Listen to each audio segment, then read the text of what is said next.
الصلاۃ والسلام علیک یا رسول اللہ، الصلاة والسلام علیک یا حبیب اللہ، الصلاۃ والسلام علیک یا حبیب اللہ، الصلاة والسلام علیک یا نبی اللہ، الصلاۃ والسلام علیک یا نبی اللہ۔ صلی اللہ تعالی علیہ وسلم۔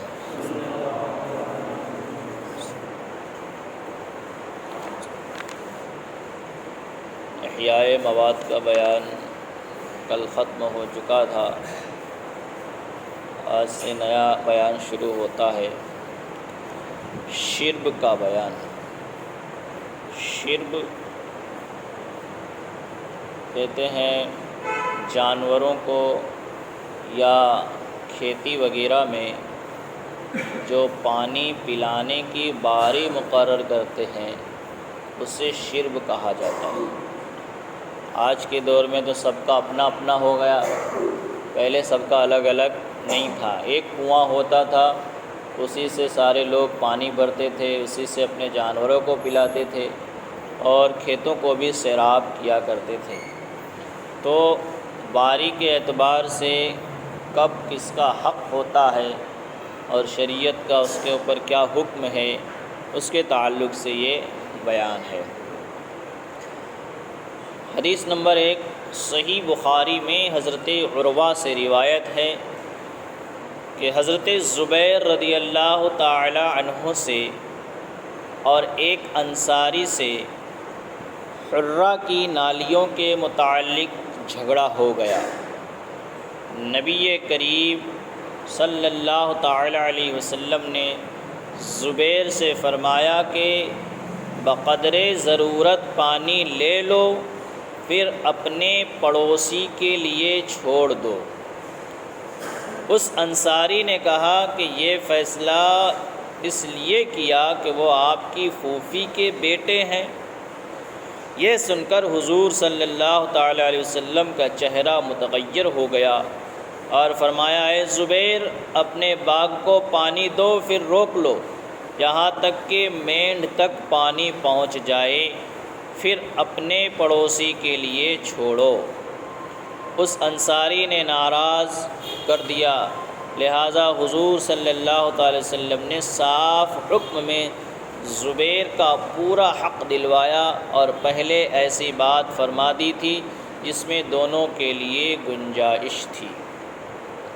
حضرت زبیر جو حضور صلی اللہ تعالی وسلم کی پھوپھی کے لڑکے تھے، تو ایک انصاری صحابی، اب جس نالی سے پانی آتا تھا، حرہ کی جو نالی تھی، اس نالی سے جو جھرنے سے پانی آتا تھا، تو پہلے حضرت زبیر کا کھیت پڑتا تھا، اس کے بعد وہ انصاری صحابی کا پڑتا تھا۔ تو اب جو پانی آ رہا ہے اس پہ حق کس کا پہلے ہے، اس کے تعلق سے حضور نے فرمایا کہ اے زبیر، جتنا تمہیں تمہارے کھیت کے لیے ضرورت پڑے اتنا تم لے لو، اس کے بعد وہ پانی جو ہے اپنے بھائی انصاری بھائی کے لیے چھوڑ دو تاکہ وہ بھی اس سے فائدہ اٹھا لے۔ یہ حضور نے مکمل ایک دم صاف فیصلہ فرما دیا۔ لیکن انصاری صحابی کو ایسا لگا کہ میرے ساتھ ناانصافی ہوئی کہ ان کو پہلے وہ حق دے دیا، بعد میں مجھے دیا۔ تو حضور صلی اللہ تعالی علیہ وسلم سے انصاری صحابی نے کہا کہ آپ نے زبیر کے لیے یہ حکم اس لیے دیا ہے کہ وہ آپ کی پھوپھی کے لڑکے ہیں۔ اتنا سننا تھا کہ حضور صلی اللہ تعالی وسلم غضبناک ہو گئے کہ میرے بارے میں اعتراض کرتے، میں غلط فیصلہ کروں گا۔ تو حضور نے جلال میں فرمایا، زبیر، ضرورت سے زیادہ بھی تم پانی روک سکتے ہو، اتنا پانی روکو کہ مینڈ کے اوپر آ جائے۔ جو کھیت کے اندر جو پالی بنائی جاتی ہے چھوٹی چھوٹی پانی روکنے کے لیے، اسے مینڈ کہتے ہیں۔ حضور نے فرمایا ضرورت ہو اس سے بھی زیادہ تم روک سکتے ہو، اس لیے کہ پہلے تمہارا حق ہے۔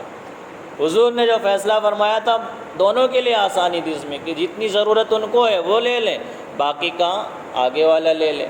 لیکن یہ فیصلہ ان کو پسند نہ آیا انصاری صحابی کو، تو حضور نے فرمایا کہ پہلے تم خوب پانی اپنے کھیت میں بھر لو یہاں تک کہ مینڈ تک پانی آ جائے، یعنی لبالب کھیت بھر جائے، اس کے بعد تم انصاری صحابی کے لیے چھوڑنا۔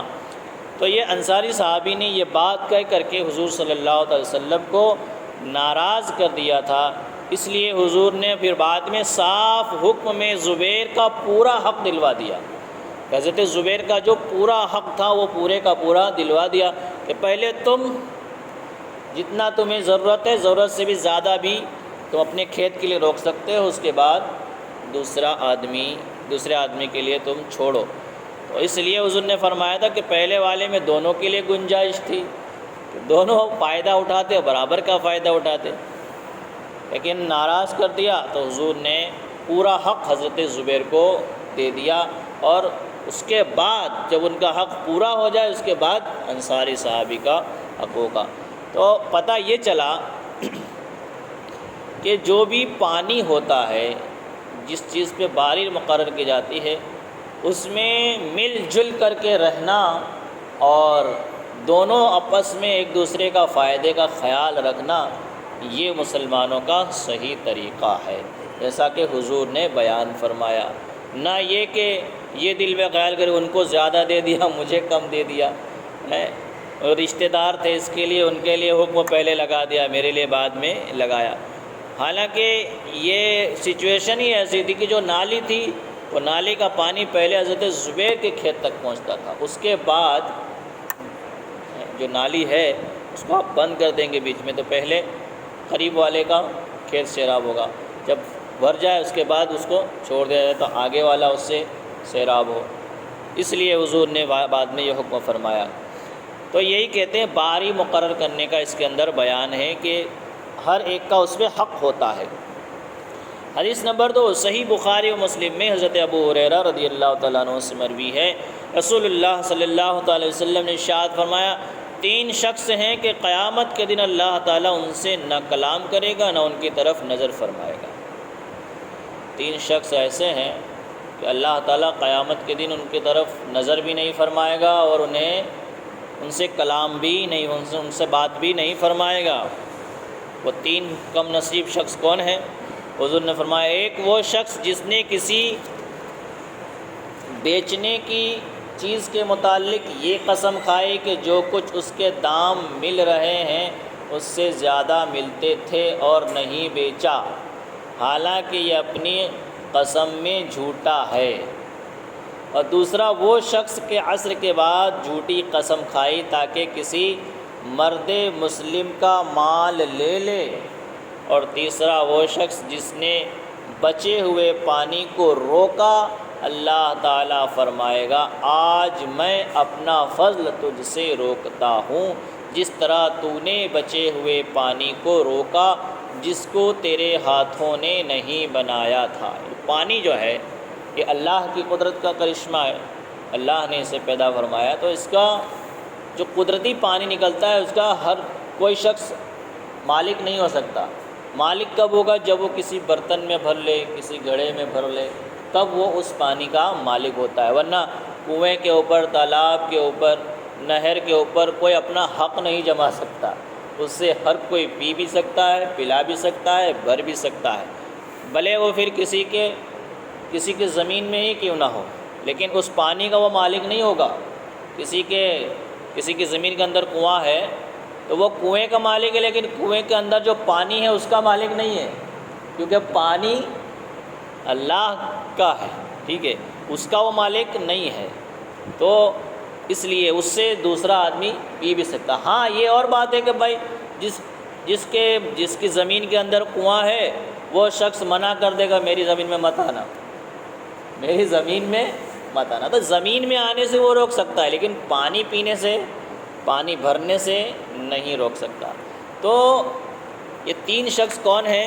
ایک وہ شخص جس نے بیچنے کی چیز کو، جو چیز بیچی جاتی ہے، تو جیسے کہ قلم ہے، قلم کو بیچنا ہے، اب ایک شخص لینا چاہتا ہے، اب اس سے آپ اس طرح کہیں کہ بھائی 5 روپے میں لے لیجئے، مجھے ساتھ میں فلاں 7 روپے دیتا تھا لیکن میں نے نہیں دیا، میں تم کو 5 میں دیتا ہوں، حالانکہ اس کے ساتھ آتے نہیں، ساتھ آنے والے نہیں تھے۔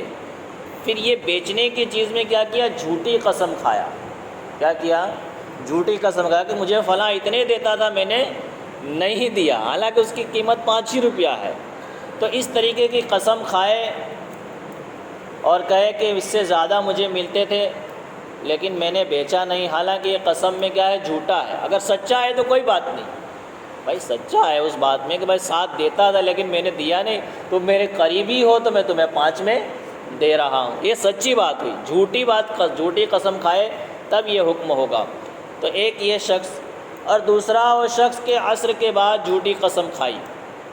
یہاں پہ عصر کا ذکر فرمایا، دوسری نماز کا ذکر نہیں فرمایا، کہ قرآن میں جو ہے عصر کا جو ٹائم ہے اس کے تعلق سے بڑی اہمیت آئی ہے۔ جیسے کہ اللہ نے فرمایا والعصر، تو عصر سے یہاں سے بہت سارے مفسرین عصر کی نماز بھی لیتے ہیں کہ نماز عصر کی قسم، ٹھیک ہے۔ اور دوسری جگہ پہ اللہ نے ارشاد فرمایا حافظوا علی الصلاۃ والصلاۃ الوسطی، نمازوں کی پابندی کرو، خاص کر بیچ والی نماز کی۔ والصلاۃ الوسطی سے مفسرین فرماتے ہیں کہ اس سے مراد عصر کی نماز ہے، اس سے مراد کیا ہے؟ عصر کی نماز ہے۔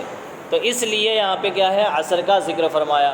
اور دوسرا یہ کہ مسائل میں ہے کہ عصر کے بعد کوئی نفل بھی جائز نہیں ہے، عصر کے بعد آپ کوئی نفل نمازیں نہیں پڑھ سکتے ہیں، ٹھیک ہے۔ تو عصر کا یہاں پہ ذکر فرمایا۔ تو جو خاص وقت تھا اس وقت میں اس کو ایسا نہیں کہ اب کوئی ظہر کے بعد قسم کھائے تو جائز ہو جائے گا، عشاء کے بعد کھائے تو جائز ہو جائے گا، ایسا نہیں۔ عصر کا یہ کچھ اہمیت والی چیز ہوتی ہے، اس کو ذکر فرمایا تاکہ کسی مرد مسلم کا مال لے لے، یعنی جھوٹی قسم کھا کر کسی مسلمان کا مال، اس کا سامان لینے کی کوشش کرے جھوٹ بول کر، تو اس کے اوپر اللہ تبارک و تعالیٰ قیامت کے دن نظر رحمت نہیں فرمائے گا۔ اور تیسرا وہ شخص جس نے بچے ہوئے پانی کو روکا، جو پانی بچ گیا ہے اب وہ خود تو استعمال نہیں کرنا چاہتا لیکن دوسروں کو بھی دینا نہیں چاہتا ہے، روک لیا ہے، تو اللہ تعالیٰ فرمائے گا کہ آج میں اپنا فضل تجھ سے روکوں گا، آج میں اپنی رحمت تجھ سے روکتا ہوں، جس طرح تو نے بچے ہوئے پانی کو روکا ہے، جس کو تیرے ہاتھوں نے نہیں بنایا تھا، پانی کو تیرے ہاتھوں نے نہیں بنایا تھا، تو نے اسے روکا تھا، تو آج تو اللہ کی رحمت سے دور رہے گا۔ تو یہ 3 لوگ ہیں جس پر اللہ تبارک و تعالیٰ نظر رحمت نہیں فرمائے گا، ان سے کلام نہیں فرمائے گا، لہذا ایسی باتوں سے بچنا چاہیے، جھوٹی قسم کھانے سے بچنا چاہیے۔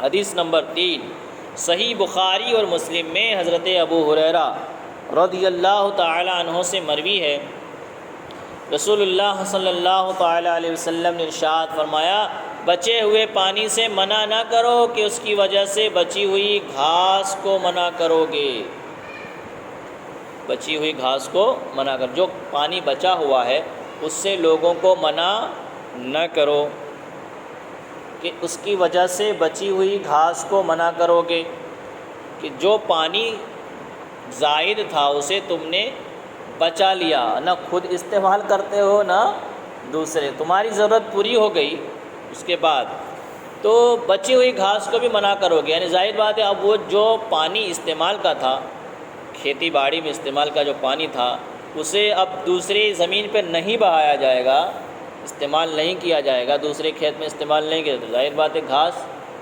نہیں ہوگے گی، تو حضور نے فرمایا پانی روکو گے تو گھاس سے رک جاؤ گے، حالانکہ جو قدرتی گھاس ہونی وہ تو ہونی ہے، لیکن جس پانی کی وجہ سے جو اسے فائدہ پہنچنے والا تھا وہ فائدہ نہیں پہنچ پائے گا۔ حدیث نمبر 4 ابو داؤد اور ابن ماجہ نے ابن عباس رضی اللہ تعالیٰ عنہما سے روایت کی، رسول اللہ صلی اللہ علیہ وسلم نے ارشاد فرمایا تمام مسلمان 3 چیزوں میں شریک ہیں، پانی اور گھاس اور آگ،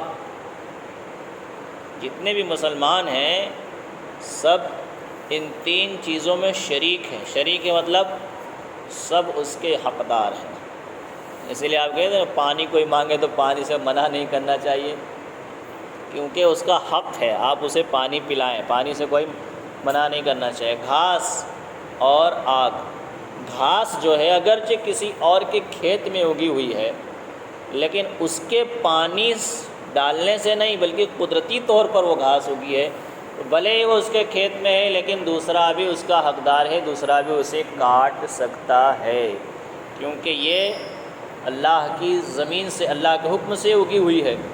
اگر کوئی شخص خاص طور پر کھیت کو پانی اسی لیے ڈالے تاکہ گھاس اگے اور وہ اس سے فائدہ حاصل کرے تو وہ اس کا مالک ہوگا، لیکن قدرتی طور پر جو گھاس اگتی ہے وہ اس کا مالک، وہ زمین کا مالک والا نہیں ہوتا۔ اسی طریقے سے آگ، پانی کا بھی یہی حکم ہے کہ بھلے وہ کسی اور کے کنویں میں ہو لیکن وہ پانی کا مالک نہیں ہوتا، کنویں کا مالک ہوتا ہے۔ اگر اس پانی کو نکال کر کسی گڑھے وغیرہ میں بھر لے، ڈرم وغیرہ میں بھر لے، تب اس کا وہ مالک ہوتا ہے، لیکن جب تک وہ کنویں میں ہے تب تک وہ اسی کا مالک ہے۔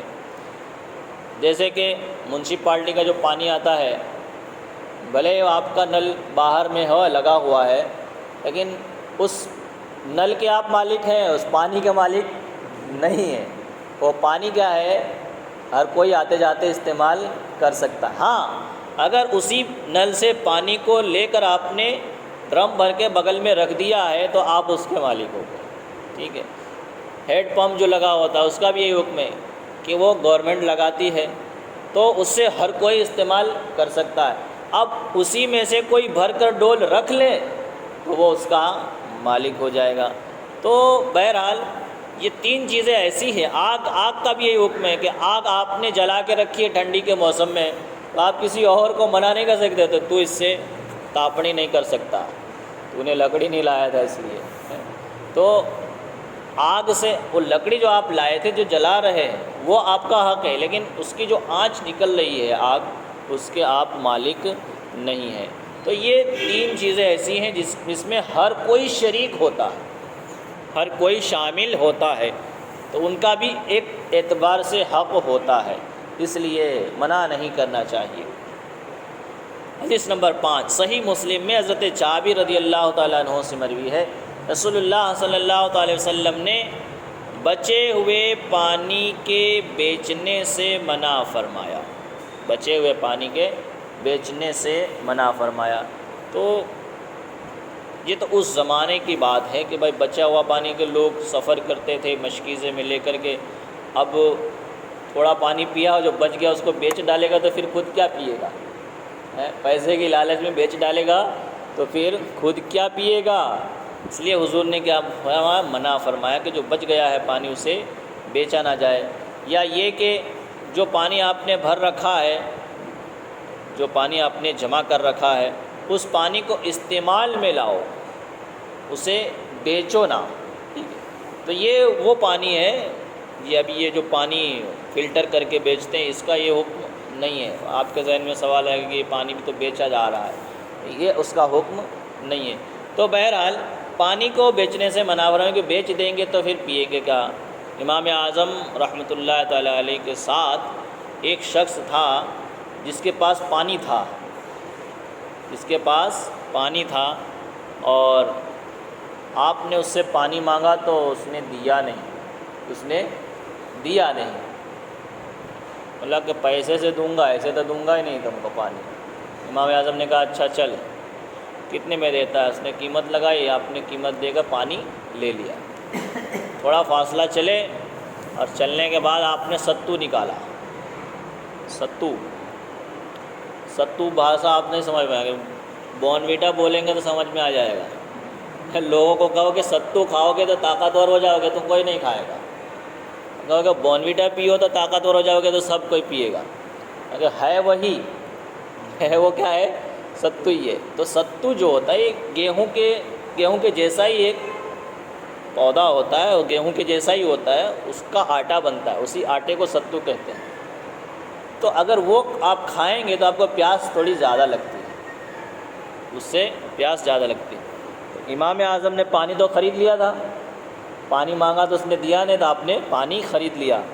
اس کے بعد آپ نے ستو نکالا، کھایا اور اسے بھی کھلایا، اس نے پانی نہیں دیا تھا اسے بھی کھلایا۔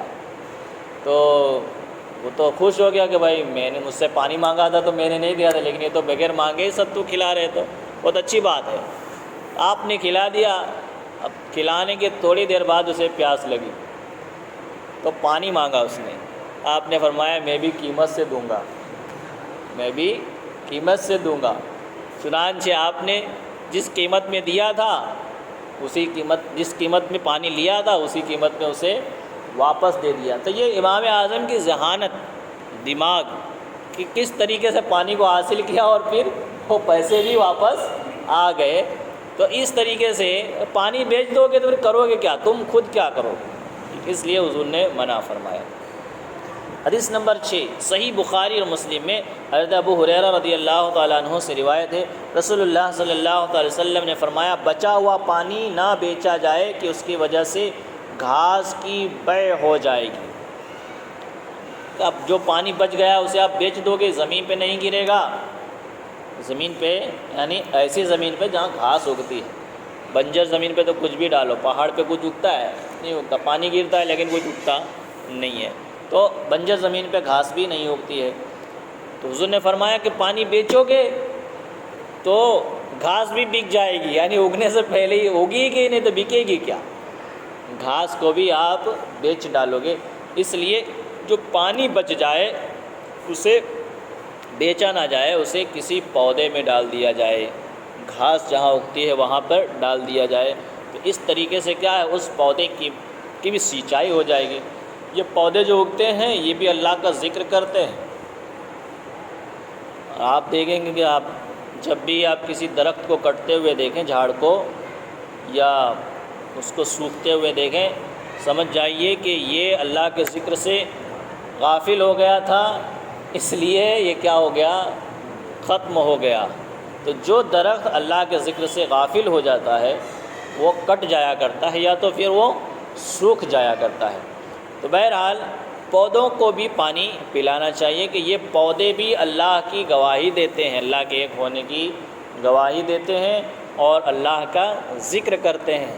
دنیا کی ہر شے اللہ کا ذکر کرتی ہے، پودے پتے سبھی کیا ہے اللہ کا ذکر کرتے ہیں۔ اس لیے حضور نے فرمایا کہ بچا ہوا پانی جب تم کسی جگہ ڈالو گے تو وہاں کوئی گھاس اگے گی، وہ گھاس اللہ کا ذکر کرے گی یا اس گھاس سے جانور فائدہ اٹھائیں گے اس طریقے سے۔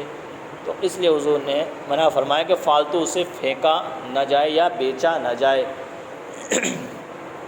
تو یہاں پر یہ حدیث ختم ہوتی ہے اور اب یہاں سے مسائل شروع ہوں گے اور مسئلہ نمبر 1 سے گفتگو کریں گے۔ بس اس کے تعلق سے جو لفظ ہے اس کے تعلق سے بتا دیں کہ شرب، کھیت کی آب پاشی یا جانوروں کو پانی پلانے کے لیے جو باری مقرر کی جاتی ہے اس کو شرب کہتے ہیں۔ تو انہوں نے پہلے ہی اس کو بیان کر دیا کہ اب بتاتا تو پھر سمجھ میں نہیں آتا، پہلے اگر یہ بات نہیں بتا تو بات پوری سمجھ میں آتی ہی نہیں، اس لیے پہلے بتا دے۔ تو اس لفظ میں شین کو زیر ہے، یعنی اس کو شرب پڑھا جاتا ہے، اس کو شرب پڑھا جاتا ہے۔ اگر شرب پڑھ لیں گے تو پینے کا معنی ہو جائے گا، وہ الگ معنی ہوتا ہے۔ شرب کا معنی لکھا ایک ہی طرح جاتا ہے لیکن پڑھا الگ الگ جائے گا۔ وہی کہتے ہیں اس کو شرب اسے کہتے ہیں جو جانوروں وغیرہ کو پانی پلانے کے لیے باری مقرر کی جاتی ہے۔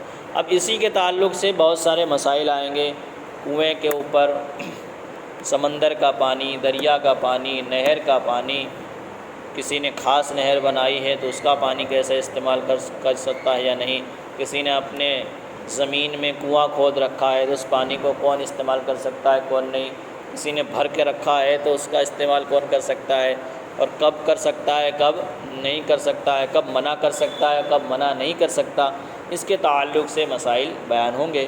انشاءاللہ اس کے اوپر کل گفتگو کریں گے۔ اللہ تبارک و تعالیٰ کی بارگاہ میں دعا ہے کہ مولا جو کچھ بیان ہوا اسے ہمارے ذہنوں میں محفوظ رکھنے کی توفیق عطا فرما، علم کی لازوال دولت سے مالا مال فرما، ہم میں جو بیمار ہیں انہیں شفائے کاملہ عاجلہ کلیہ دائمہ عطا فرما، جو پریشان ہیں ان کی پریشانیوں کو دور فرما، ہم سب کو